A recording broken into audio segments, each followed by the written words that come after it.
Comienza Católicos en la Vida Pública.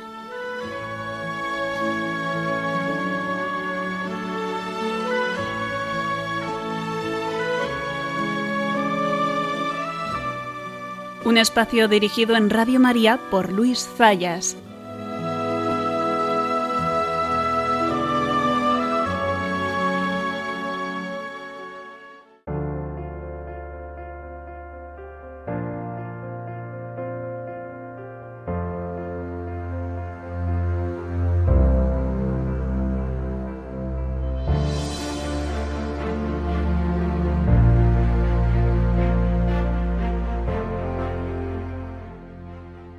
Hay noticias que a uno le animan, de alguna manera le dan esperanza,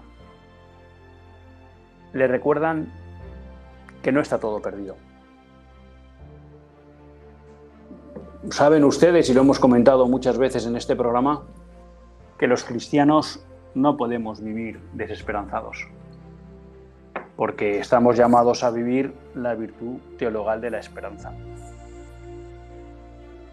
Y también hemos dicho muchas veces que tener esperanza no quiere decir ser un optimista infantil o un no darse cuenta de cómo están las cosas. Hablábamos recientemente de una distinción que hacía Jaime Mayor Oreja en una entrevista que hacía en el podcast A la D3, en la que le preguntaban si era optimista o no en relación con la situación de España. Y él aprovechaba la diferenciación que se da en el español entre el verbo ser y el verbo estar. Y él decía, aunque ahora me arriesgo a decirlo al revés porque lo escuché ya hace unos meses y lo comenté aquí con todos ustedes, que obviamente cualquiera que mirara la situación de España, y me atrevo a decir de todo Occidente, debía estar pesimista. Y debía estar pesimista porque los datos que vamos viendo, las circunstancias que vamos viendo, las situaciones que vamos viviendo, de alguna manera nos hablan de una decadencia. Y de una decadencia importante. Pero por otro lado, él decía que hay que ser optimista. Y hay que ser optimista, desde mi punto de vista, fundamentalmente, y yo creo que él también apuntaba por esa idea, por la fe. Porque de alguna manera sabemos que quien tiene la última palabra es Dios. Porque sabemos que las fuerzas del infierno no prevalecerán. Y además en el caso de España, pues sabemos que hay un compromiso del Sagrado Corazón y de la Virgen muy especial con la fe en España. Y por tanto, uno, desde esa esperanza cristiana, sabe no solo que es posible dar la vuelta a la situación, sino que sobre todo y fundamentalmente en este contexto difícil que nos toca vivir, también hay quien dice, hubo quizá algún tiempo en que fue fácil ser cristiano, pues podemos salvar nuestra alma y podemos salvar las almas de muchas de las personas que conocemos, que es a fin de cuentas para lo que estamos en este mundo. Y también, ¿por qué no?, pues revertir la situación en la que nos encontramos. Y les decía, pues que hay veces que uno, de una manera quizá un poco extraordinaria y especial, pues encuentra noticias de esas que le hacen ser más esperanzado todavía. Voz Populi recogía hace ya unos días, el 20 de agosto, una noticia en la que en una aldea de León, sus 3 habitantes dieron prioridad a salvar a la Virgen del pueblo antes que sus casas. Incluso podemos decir que alguno no se reconocía como especialmente practicante, pero sí era consciente de la importancia que tenía para la historia del pueblo, para las tradiciones del pueblo, para el conjunto de sus pocos habitantes, parece ser que en verano llegan a ser 20, pero en cualquier caso, para el conjunto de familias que de alguna manera tenían origen en ese pueblo, el pueblo lusío, una pequeñísima aldea del Bierzo en León, tenían claro la importancia que suponía la Virgen. Y entonces lo primero que hicieron fue salvar a la Virgen de Santa María, antes que ponerse a salvar sus casas y demás. Bueno, pues a uno esto le demuestra que todavía hay en España gente que sabe priorizar lo que es importante. Que todavía hay personas que saben distinguir lo que es importante y apostar por ello antes que quizá las cosas que nos son más cercanas, que quizá de alguna manera sentimos más útiles, pero que realmente no son lo que dan fundamento a nuestra vida. Y por eso digo que cuando uno ve que 3 habitantes, porque son 3 los habitantes según la información de Voz Populi que quedan en ese pueblo, que en verano quizá ahora pues estaban unos 20 personas, priorizan lo importante, priorizan lo trascendente, priorizan lo sagrado, priorizan la fe, a la hora de poner a salvaguarda algo de un pueblo que iba a ser arrasado por las llamas, y tan es así que fueron obligados a abandonar el pueblo por parte de la Guardia Civil, y que únicamente se salvaron la iglesia y 5 viviendas, pues realmente a uno le dice que todavía hay esperanza. Porque todavía hay personas en España que entienden que lo sagrado, que la fe, que la Virgen es lo más importante, y aquello por lo que merece la pena luchar, y aquello que no se puede perder de ninguna manera.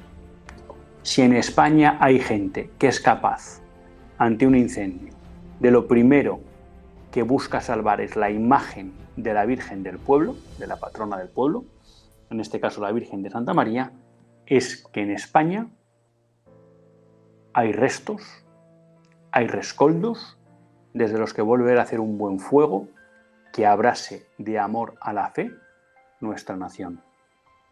Y como muy bien explicaba Menéndez Pelayo, cuando de nuevo la fe abrase nuestra nación, entonces nuestra nación volverá a ser una nación grande, volverá a ser una nación importante, volverá a ser una nación próspera, volverá a ser una nación donde impere, dentro de los límites de la condición humana, la justicia. Y será una nación por donde posiblemente también predomine la caridad en la relación entre sus habitantes. Así que enhorabuena a estos 3 habitantes de Lusío por el testimonio que nos han dado, y sobre todo, por esa halo de esperanza que nos han hecho recibir, visto que sabían priorizar lo que era importante. Comenzamos.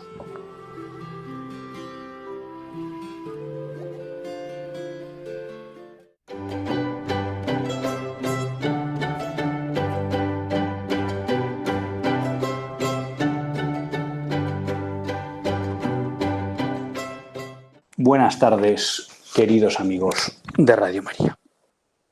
Un lunes más volvemos fieles a la cita con todos ustedes en los estudios de Radio María. Un lunes más para hacer este programa, Católicos en la Vida Pública. Un programa que, como todos ustedes saben, quiere ser una reflexión pausada sobre la actualidad nacional e internacional. Una reflexión que tratamos de hacer siempre desde la óptica del magisterio de la Iglesia y su doctrina social. Una Iglesia que no nos cansaremos de repetir, que es madre y maestra.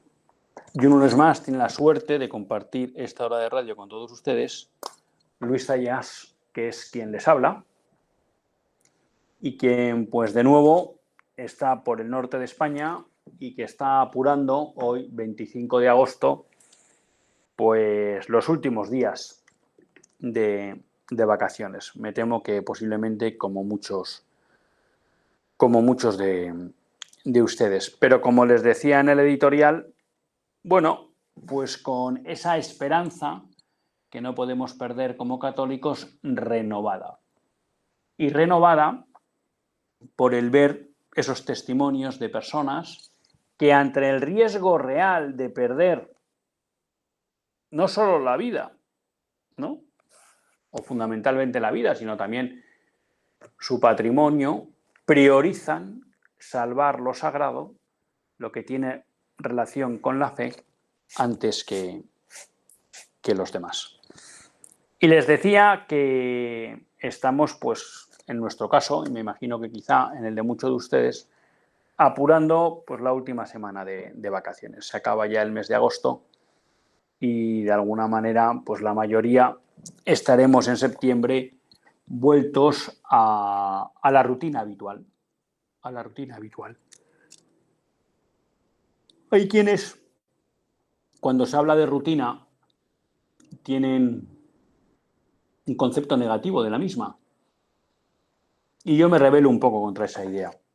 Yo creo que nosotros tenemos que saber diferenciar entre lo que es rutina y lo que es monotonía.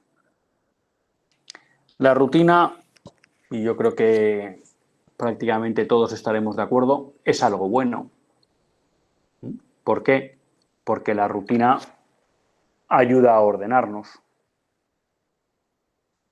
en nuestra vida, ayuda a que sepamos priorizar las cosas que son más importantes y no, porque cuando estamos en una dinámica de, oye, esto es lo importante, esto lo hacemos primero y después de esto hacemos otra cosa, bueno, pues nos ayuda a entender, a interiorizar qué es importante y qué no.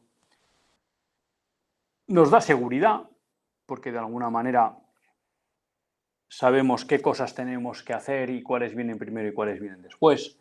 No esa seguridad que muchos critican de no querer, sino que nos da seguridad porque nos da orden y por tanto nos da tranquilidad, porque sabemos qué es lo que toca en cada momento. La rutina es algo bueno. ¿Quiere decir eso que en la vida no caben excepciones a la rutina, no caben elementos extraordinarios?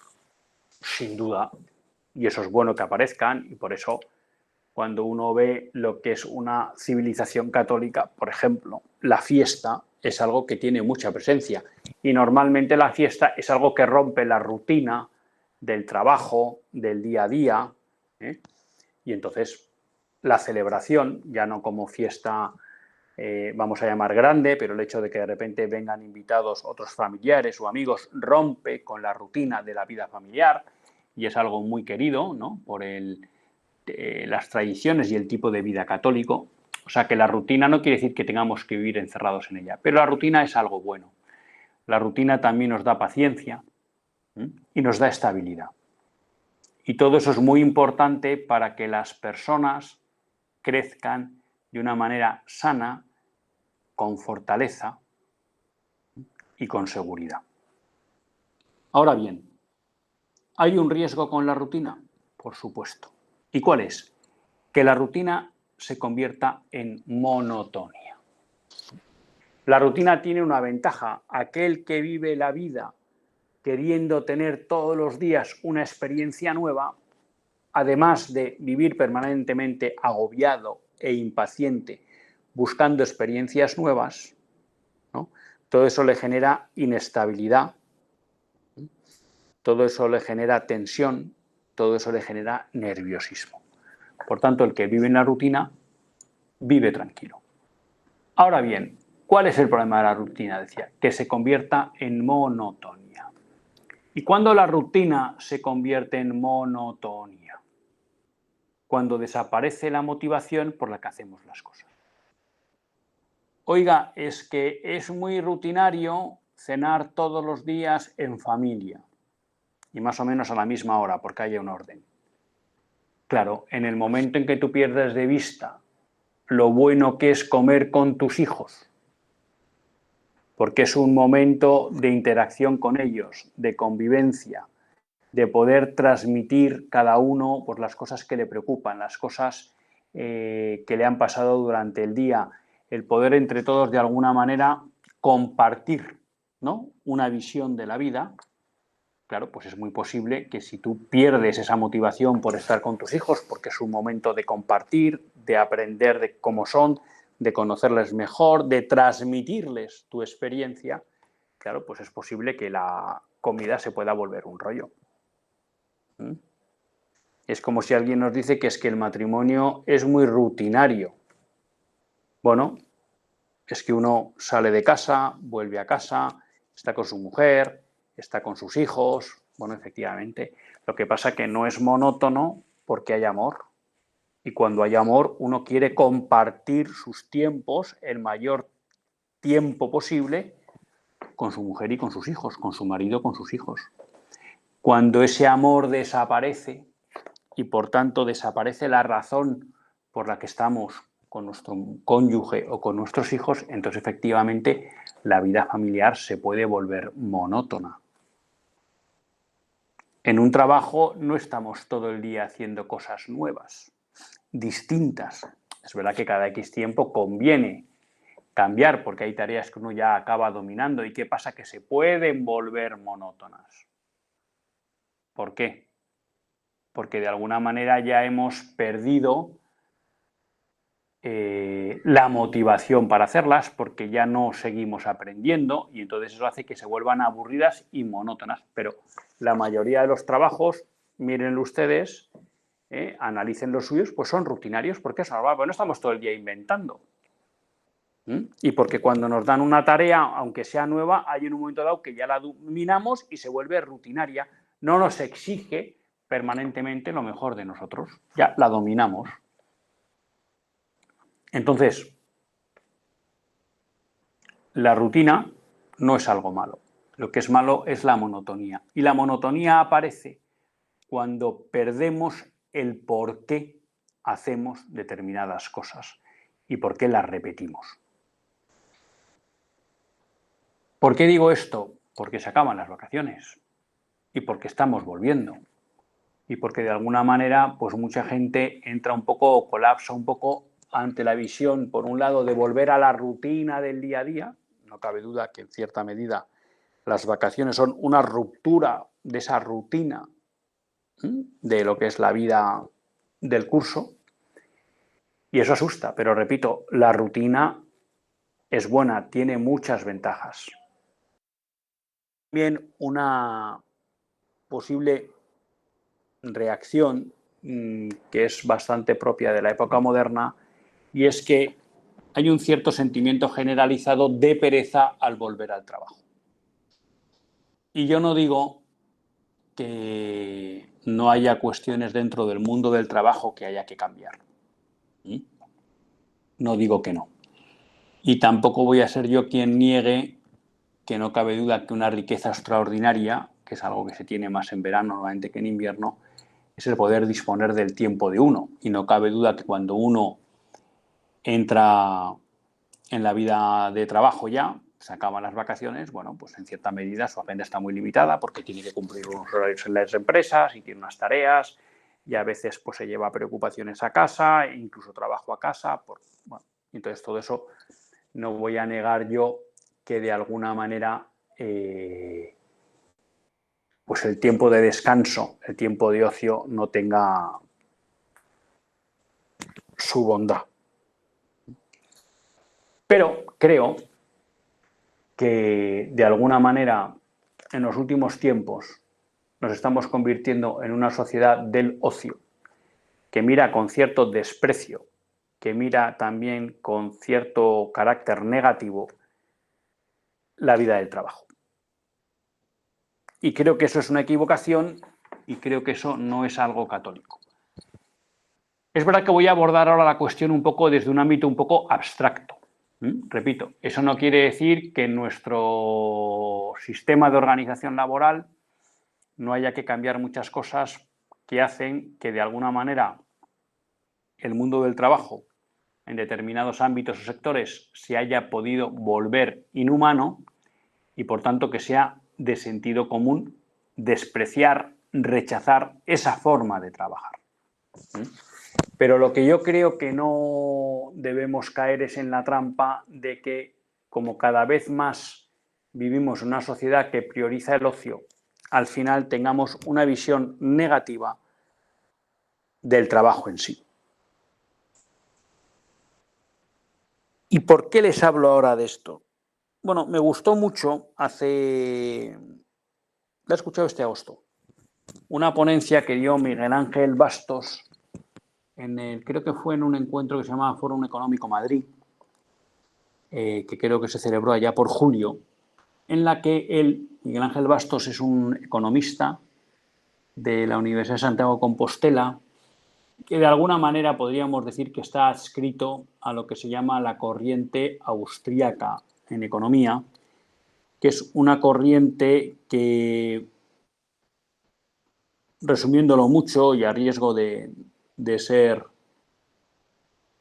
imperfecto en la definición, básicamente lo que define es la autonomía de la persona en el ámbito de la economía respecto del Estado. La idea es que al final la economía funciona mejor sin la intromisión de la autoridad, ¿vale? Porque lo que hace con su intervención es distorsionar todo el sistema de información a partir del cual los agentes económicos toman decisiones, fundamentalmente el sistema de precios. Es una persona que de alguna manera se declara narcoliberal, ¿no? Para que entiendan un poco por dónde va, y es una persona pues también que se declara católico creyente, incluso me pareció entender en la entrevista que católico practicante. Y él en este foro de Madrid le dijo a la audiencia, bueno, yo voy a hablar de dos principios, podríamos incluso decir de dos virtudes que están desapareciendo socialmente, que tienen más mala imagen socialmente y que creo que de alguna manera son causa del deterioro que están viviendo nuestras sociedades occidentales. Y habló de dos cuestiones que yo quería compartir con todos ustedes. Una es la del trabajo y otra es la del ahorro. Vivimos, decía, y yo creo que tiene razón, ¿no?, en una sociedad que prioriza fundamentalmente el ocio. Y entiéndanme, no seré yo quien desprecie el ocio. De hecho, creo que también una de las virtualidades de las sociedades católicas, sobre todo cuando se comparaban con otras sociedades antiguas y con las sociedades de matriz protestante, es que en la sociedad católica la fiesta, el ocio, siempre ha tenido una presencia importante. Porque, de alguna manera, el hombre está hecho para Dios, no para el trabajo. Y, por tanto, el disponer de tiempo para dedicar a Dios, y por tanto salirse del ámbito del trabajo, es algo que ha estado siempre muy presente en las sociedades occidentales, en las sociedades católicas, perdón. Esto, en cierta medida, se ha visto mitigado de forma importante, ¿no?, por toda la visión liberal del hombre y de la economía, en buena parte impulsada y originada por la Reforma Protestante, que de alguna manera han puesto como en el foco del hombre la producción, la actividad económica, ¿no? El hombre está para producir, ¿no? Y de alguna manera han puesto como criterio de éxito en la vida pues el éxito profesional o económico. Y creo que fruto de esta desviación que produce el liberalismo en la visión del trabajo, pues provoca una reacción natural de desprecio hacia el mundo del trabajo. Pero dicho eso, creo que el trasfondo del mensaje de Miguel Ángel Bastos creo que nos es muy útil y que además concuerda muy bien con lo que es la doctrina social de la Iglesia. Yo los animo a que lean Labor in Exercem, a que lean Centésimos Annus, a que lean Caritas in Veritate. Es decir, el trabajo tiene un papel fundamental en la vida del hombre, porque el trabajo es la forma en que el hombre coopera en la labor creadora de Dios. Y hay un mandato del Señor para dominar el mundo, ¿no? Luego, el hombre tiene que impulsar tiene que trabajar. Es verdad que esto no necesariamente implica que estemos hablando siempre de un trabajo remunerado, pero el hombre está invitado a seguir con la labor creadora de Dios, y eso lo hace mediante el trabajo. Por tanto, esa visión negativa del trabajo, huelga. Un católico no puede tener la visión de que su objetivo en la vida es estar ocioso todo el tiempo, ¿no? Podrá haber católicos, por ejemplo, porque tengan una buena posición económica y no necesiten obtener un salario para mantenerse, que no necesiten trabajar a cambio de un sueldo. Pero eso no quiere decir que no estén ociosos, porque en segundo lugar todos estamos llamados a contribuir a la mejora de la prosperidad de la sociedad en la que estamos insertos.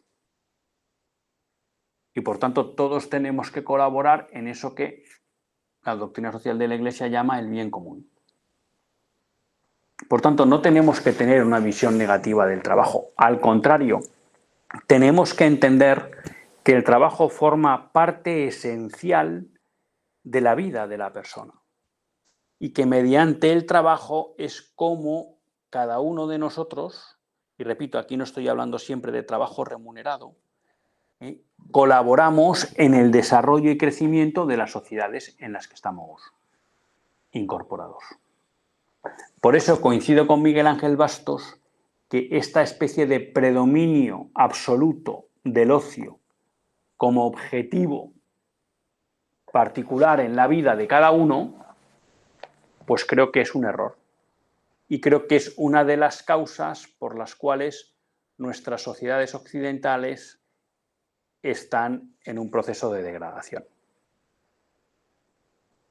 Si nuestras sociedades, después de la posguerra civil, después de la posguerra mundial, fueron capaces de alcanzar altos estándares de bienestar, eso fue gracias a que hubo generaciones, la de nuestros padres, la de nuestros abuelos y la de nuestros bisabuelos, que se dedicaron a trabajar y que trabajaron duro por dejar un mejor futuro a las generaciones siguientes. Y ese principio lo estamos perdiendo. Este, digamos, compromiso con el trabajo y por mejorar las condiciones materiales de la sociedad en la que se vivía,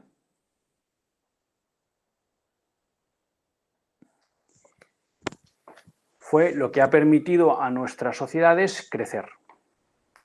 Y la pérdida de este compromiso lo que está haciendo no solo es que nuestras sociedades decrezcan, sino que además está generando una mentalidad por la cual mucha gente quiere vivir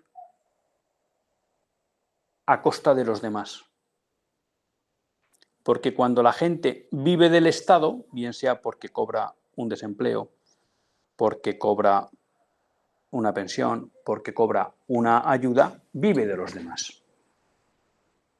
Alguien podrá decir, bueno, pero la persona que ha cotizado para el desempleo se lo ha ganado él porque él ha cotizado, de acuerdo. Pero si él decide que va a agotar el tiempo de paro en vez de buscar trabajo antes, pues de alguna manera se está aprovechando del sistema.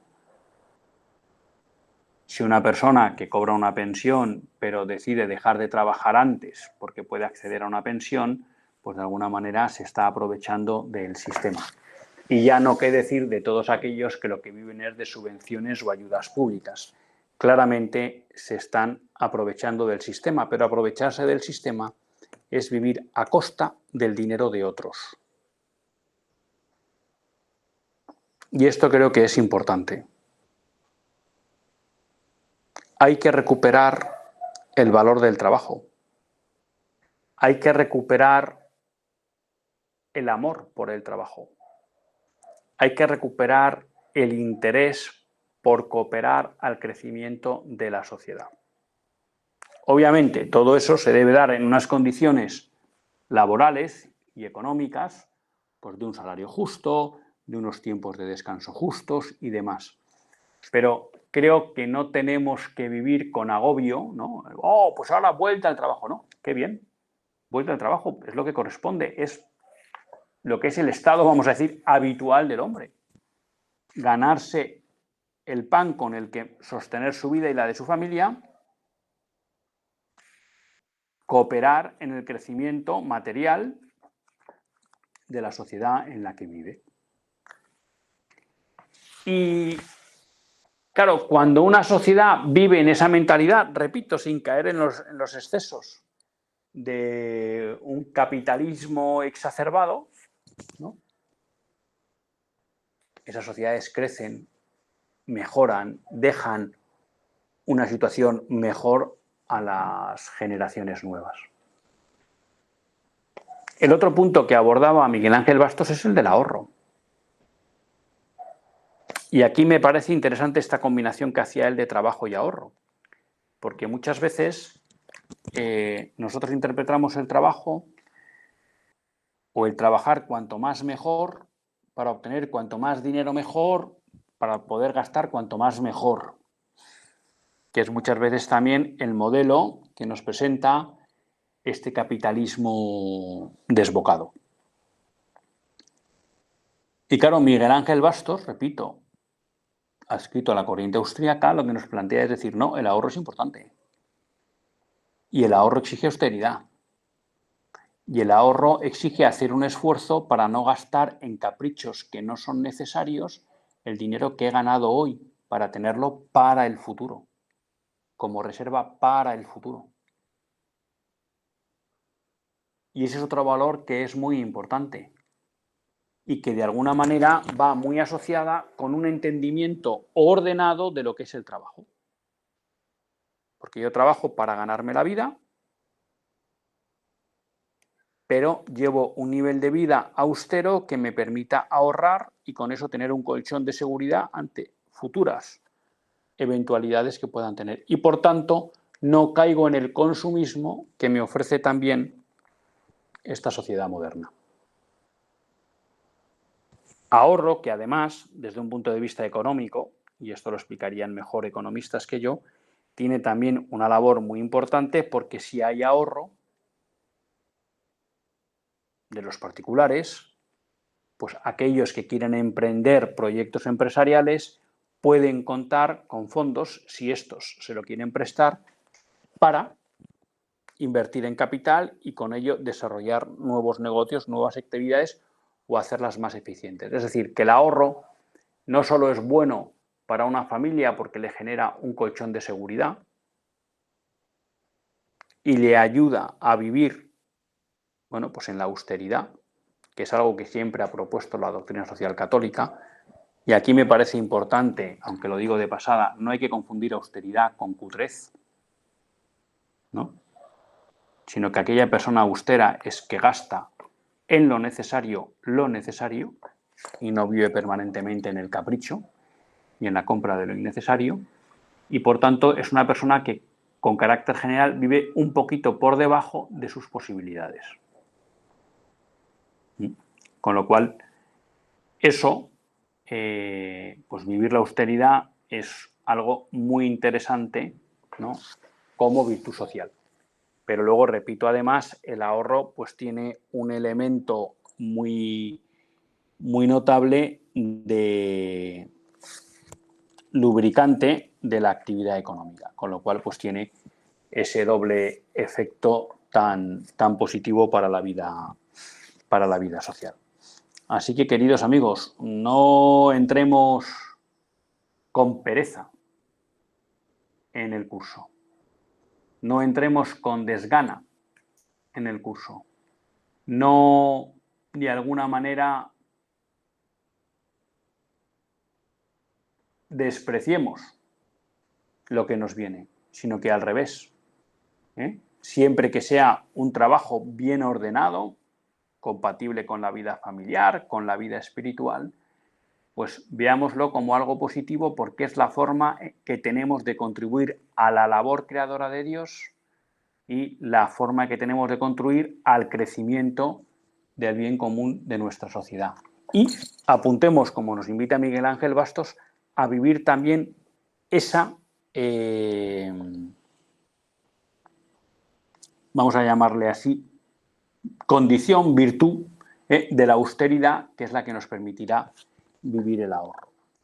Contra esto, y quizá hoy pues se nos queda un poco corto porque quiero abordar otras cuestiones, pero simplemente lo apunto, contra esto juega de manera muy importante el estado del bienestar. El estado del bienestar, que no hay que confundir con el estado subsidiario. Y creo que esta es una equivocación que se produce mucho en el pensamiento católico. Parece que defendemos el estado del bienestar porque es el estado subsidiario. Y el estado del bienestar no es el estado subsidiario al que se refiere la actividad, la doctrina social de la Iglesia. Un estado subsidiario es aquel que actúa cuando la sociedad civil no es capaz de proveer de algo necesario para la sociedad. Porque, en primer lugar, el estado subsidiario, la autoridad, es una autoridad que impulsa y que facilita la actividad de la iniciativa social, del mundo privado. Por otro lado, es un Estado que actúa con carácter supletorio, es decir, cuando la actividad privada no es capaz de proveer eso que necesita la sociedad.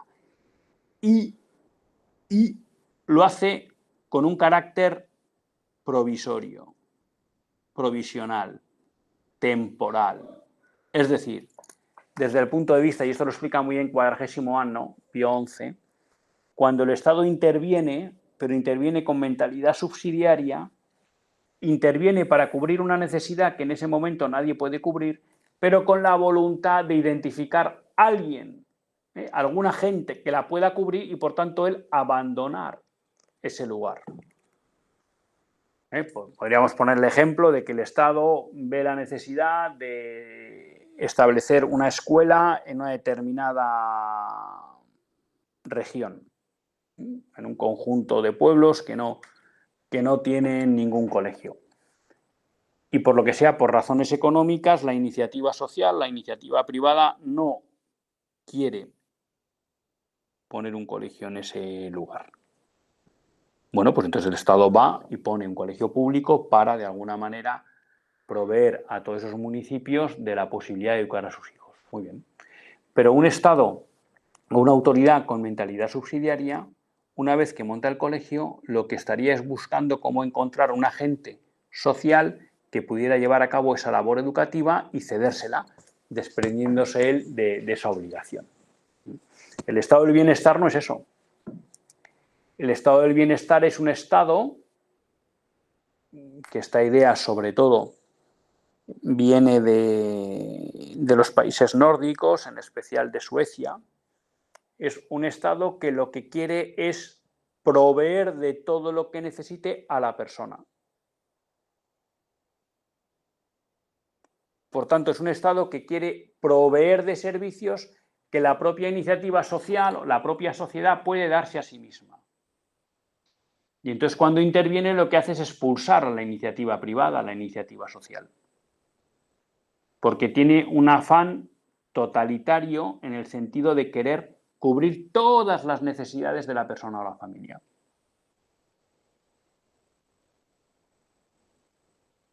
Entonces, no es un estado subsidiario. Y el estado del bienestar, en este afán de proveer de todo al conjunto de los ciudadanos, en buena medida les desincentiva del trabajo y les desincentiva del ahorro, porque ya hay una autoridad que se va a ocupar de nosotros. Y como se va a ocupar de nosotros, yo no tengo que preocuparme de trabajar y ganarme la vida, porque si no soy capaz ya me darán una paguita, ya me darán una ayuda, ya me darán una subvención. Y si estoy trabajando, pues ¿por qué voy a ahorrar si en el futuro me pagarán una pensión y si no tengo para pagar sanidad, me darán sanidad pública o educación? Y por tanto yo lo que puedo hacer es vivir alegremente con mi dinero, que luego ya se ocupará el Estado de mí. Por tanto, el estado del bienestar desde el punto de vista social genera vicios más que virtudes. Y entonces alienta ese desprecio del trabajo, alienta esa mentalidad consumista y alienta esa idea de decir, no me tengo que ocupar yo de mi vida, que se ocupa el Estado de mí. Por tanto, genera una sociedad infantilizada. Y todo esto con un corolario muy importante, que es que al final, si es el Estado el que te paga, es el Estado el que te controla y te domina. No hay que olvidar que si los grandes diseñadores del estado del bienestar moderno, los que lo llevaron a su última desarrollo, son los suecos, y detrás de ello había una idea que era hacer innecesarios todos los vínculos naturales que el hombre tiene en su vida social. La familia, los amigos. Y es muy interesante, lo hemos comentado varias veces en este programa, ver el documental La teoría sueca del amor, ¿no? Donde explica cómo el origen del estado del bienestar que quiere montar el Partido Socialista Sueco o Socialdemócrata Sueco es eliminar hacer innecesarios todos los vínculos naturales del hombre, porque así entienden que es la única manera de ser libre, ¿no? Los vínculos naturales son vínculos que nos vienen dados. Y de acuerdo con esta versión, son vínculos que coartan nuestra libertad porque no los hemos elegido libremente. Bueno, y como eso ha dado lugar a una sociedad hiperindividualista e hiperegoísta. Eso no quiere decir que todos los elementos del estado del bienestar sean negativos, porque en el estado del bienestar, si se aprovecha de un elemento positivo que está en el concepto subsidiario que presenta la doctrina social de la Iglesia, que es el hecho de que haya una red de seguridad. Pero una cosa es que haya una red de seguridad y otra cosa es que tengamos que convertir eso en un proveedor de servicios, de todos los servicios y para todas las personas. Porque, como digo, eso es algo que desde un punto de vista social está generando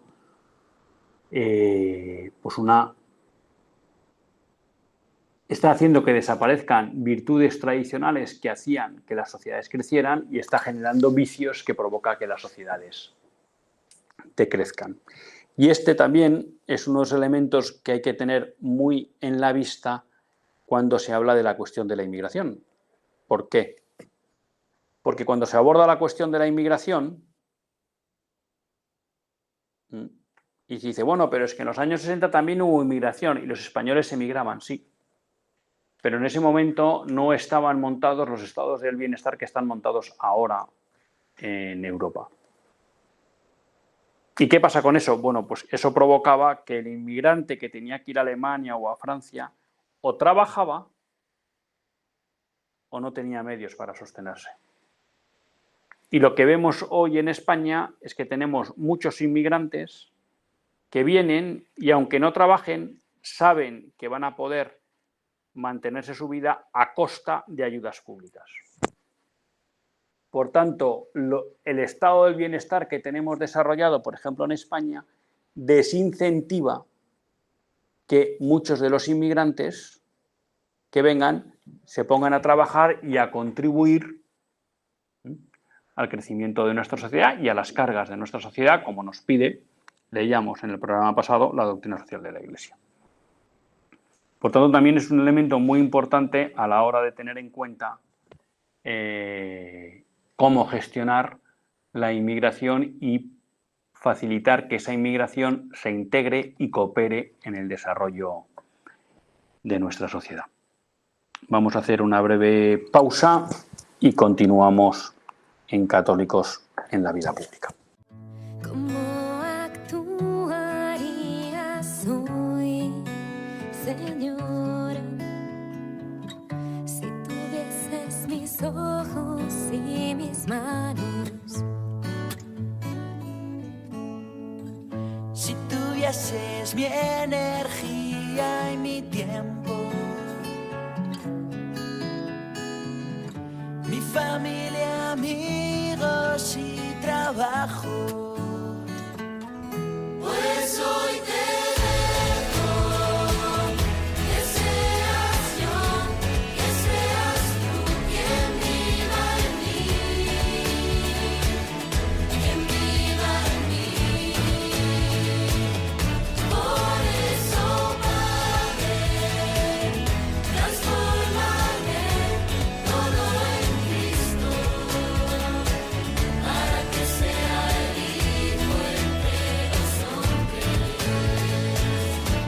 Pues después de esta breve pausa, continuamos en Católicos en la Vida Pública y lo hacen en compañía de Luis Zayas. Le hemos dedicado un tiempo importante a toda esta cuestión del trabajo, el ahorro, y hemos acabado hablando un poco del estado del bienestar y, de alguna manera, las dinámicas antisociales que genera. Me venía a la cabeza, mientras hacíamos la pausa, pues ahora una polémica, ¿no?, que ha surgido en Francia, porque el gobierno francés de Macron, ya saben ustedes que nosotros no somos amigos de Emmanuel Macron, que no nos gusta todos sus empeños de desarrollar políticas claramente contrarias a la moral natural y cristiana, pero es verdad que Emmanuel Macron en los últimos tiempos lleva queriendo abordar uno de los graves problemas que tiene la economía francesa, lo mismo que todas las economías europeas, quizás salvando la alemana, que es el gran endeudamiento. Gran endeudamiento que viene provocado por la generación de grandes déficits públicos anualmente. Grandes déficits públicos anuales que vienen provocados porque el Estado realiza muchísimas transferencias de dinero. Y cuando hablo de transferencias de dinero es una manera eufemística de hablar de paguitas, subvenciones y demás. Claro, lo que se empieza a ver es que, a pesar de la fuerte presión fiscal que tiene Francia u otros países europeos y que en España cada vez vemos de manera más notable, el sistema es insostenible. Y, por tanto, preocupado por esta situación, Emmanuel Macron quiere llevar a cabo toda una serie de recortes en eso que denominamos el estado del bienestar. No conozco en profundidad qué reformas quiere llevar a cabo y, por tanto, no las puedo analizar y decir si en vez de esas se deberían hacer otras o no. Pero lo que sí me llama la atención es que, de alguna manera, la oposición en bloque no está amenazando con una huelga general. Y creo que la gente se equivoca. Y creo que pasaría algo parecido en España si ahora Pedro Sánchez nos propusiera hacer un recorte importante de gastos. No lo va a hacer porque le van los votos en ello. Pero si tuviera un atisbo de responsabilidad y quisiera abordar esa situación, ya digo, al margen de que luego pudiéramos discutir qué es lo primero que hay que recortar y qué no, España está en la misma situación. Y no dudo que aquí pasaría lo mismo. La oposición se opondría a los recortes que quisiera establecer Pedro Sánchez. Y la realidad es que o caemos en la cuenta de que nuestras sociedades necesitan más trabajo, más ahorro y menos el estado del bienestar, o las estamos abocando al hundimiento. Y por eso creo que lo que está sucediendo en Francia en el debate político de alguna manera nos demuestra la ceguera en la que viven nuestros partidos políticos. Macron ahora parece que ha despertado, pero durante todos estos años ha alimentado esa máquina de déficit. Cuando ha visto que es insostenible, ahora quiere rectificar, pero el resto, ¿no?, de la oposición, desde mi punto de vista, ahora sí con un mensaje populista.